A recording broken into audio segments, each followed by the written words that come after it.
Politics Kerala report കീറുകൃത്യം.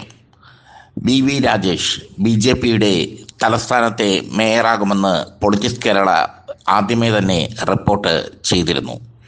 തദ്ദേശ സ്വയംഭരണ തെരഞ്ഞെടുപ്പ് കഴിഞ്ഞപ്പോൾ തന്നെ ഈ റിപ്പോർട്ട് ഞങ്ങൾ പുറത്തുവിട്ടിരുന്നു. വി രാജേഷ് തലസ്ഥാനത്തിൻ്റെ മേയറായി ചുമതലയേൽക്കുമെന്ന് ബി ജെ പി നേതാവ് എസ് സുരേഷ് പ്രഖ്യാപിച്ചു. Deputy mayor ആശാനാഥാണ്. കരുമം വാർഡിൽ നിന്ന് വിജയിച്ച ആശാനാഥാണ് ഡെപ്യൂട്ടി മേയർ.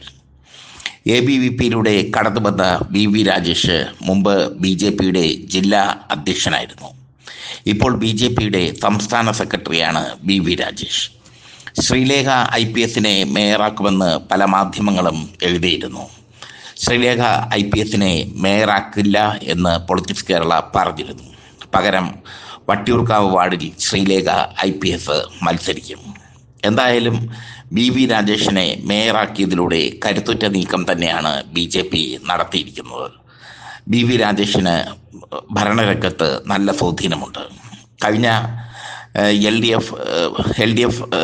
LDF മുന്നണിയെ ഇടതുമുന്നണി ഭരിച്ച തിരുവനന്തപുരത്തെ അവിടെ ആര്യ രാജേന്ദ്രൻ്റെ അഴിമതികൾ ഒക്കെ പുറത്തു കൊണ്ടുവന്നത് വി രാജേഷാണ്. സന്ധിയില്ലാതെ അഴിമതിക്കെതിരെ സമരം ചെയ്തു വി രാജേഷ്. ഇപ്പോൾ അദ്ദേഹം BJP-യുടെ സംസ്ഥാന സെക്രട്ടറിയാണ്.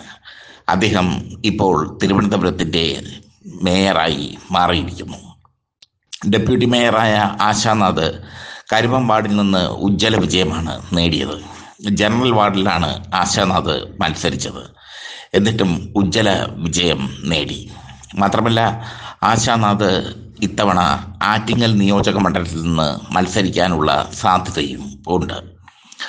ശ്രീലേഖ മേയറാകുമെന്നായിരുന്നു ആദ്യഘട്ടത്തിൽ BJP പറഞ്ഞിരുന്നത്. പക്ഷേ പൊളിറ്റിക്സ് കേരള അന്നേ പറഞ്ഞിരുന്നു ശ്രീലേഖയെ മേയറാക്കില്ല എന്ന്.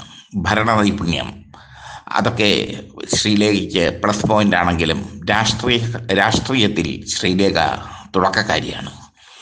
അപ്പുറത്ത് പ്രതിപക്ഷം സ്ട്രോങ് ആണ്. പ്രതിപക്ഷത്ത് ഇരിക്കുന്നതെല്ലാം തഴക്കവും പഴക്കവും വന്ന നേതാക്കളാണ്. Advocate SP Deepak, RP Shivaji തുടങ്ങിയവരൊക്കെയാണ്, വഞ്ചിയൂർ ബാബു തുടങ്ങിയവരൊക്കെയാണ് പ്രതിപക്ഷത്ത് LDF നിരയിൽ ഉള്ളത്. അവർ ഉയർത്തുന്ന വെല്ലുവിളികളെ പ്രതിരോധിക്കാൻ വി രാജേഷിന് മാത്രമേ കഴിയുകയുള്ളൂ എന്ന് പ്രഖ്യാപിക്കുകയായിരുന്നു BJP. കഴിയുകയുള്ളൂ എന്ന് തീരുമാനിക്കുകയായിരുന്നു BJP. വി രാജേഷിനെ സംബന്ധിച്ചിടത്തോളം ഇത് ചരിത്ര നിയോഗം. കൊടുങ്ങാനൂർ വാർഡിൽ നിന്നാണ് വി രാജേഷ് വിജയിച്ചത്.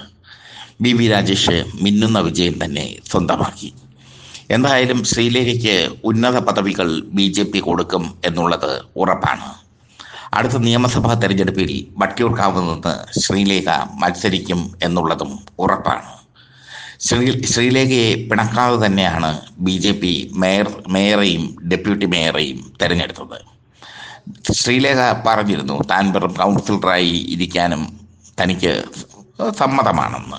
അതുകൊണ്ട് തന്നെ ഒരു എതിർപ്പ് ആരുടെ ഭാഗത്തു നിന്നും ഉണ്ടായില്ല.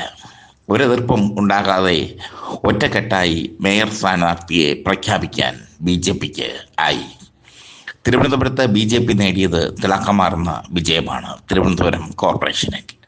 ആ വിജയത്തിൻ്റെ മാറ്റ് വർദ്ധിപ്പിക്കുന്ന രീതിയിൽ തന്നെയാണ് വി രാജേഷിനെ മേയറായി തിരഞ്ഞെടുത്തിരിക്കുന്നത്. വി രാജേഷ് മേയർ എന്ന